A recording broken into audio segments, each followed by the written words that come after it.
I see. Were you living in Palo Alto at the time you created the map or the flag? I created the flag while working for the city manager, for George Morgan. And I was the receptionist at the time. I was welcoming people to the city hall, and I loved my job.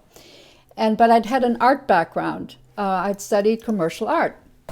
No, this right here is the actual flag that flew with you. I am so thrilled that you have taken that to your journeys. I'm so happy to see you holding that. I would love to have a picture of you holding it right now. And the city of Palo Alto, I think I must have had 2 interactions with the city. Yeah. And I think on the first one, they gave me the flag.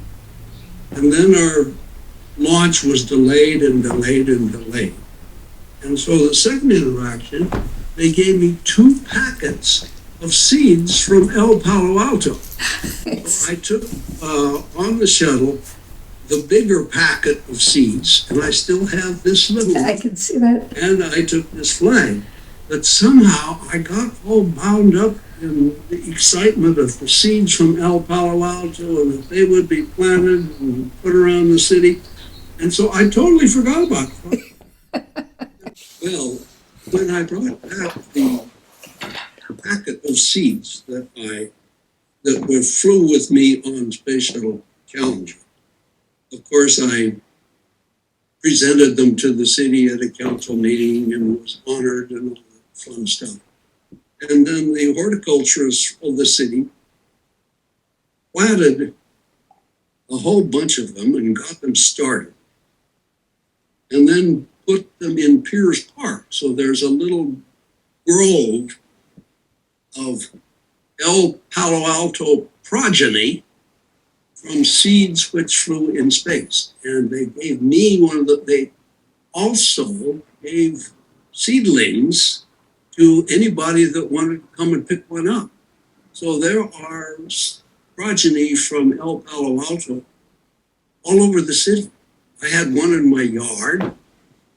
The St. Andrew's United Methodist Church has a big one in there near their church now. And of course, they're getting pretty big this time.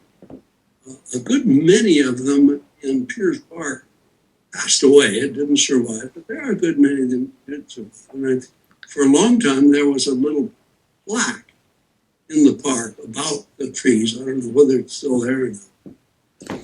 So I'm trying to think what to do with this second little pack of seeds.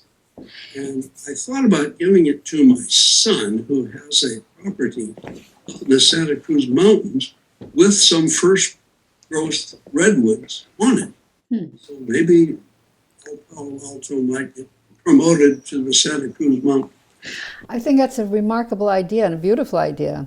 But you know, some of the seeds were taken by the City of Palo Alto, and that's what I read, and a memorial grove was created to honor those who then passed 6 months after the flight with Challenger, when the Challenger exploded. I never knew that. I was wondering whether you had heard. They took the seeds and they planted them, I have to double check on which park, but they created it in memory of those who perished. Oh, that is so sweet. Yeah. Thank you for telling me that. Well, Nice thing to do. it's a beautiful concept, and think about it. I was very moved when I first learned that. In fact, I'm going to visit that park today. I'm going to see where it is exactly.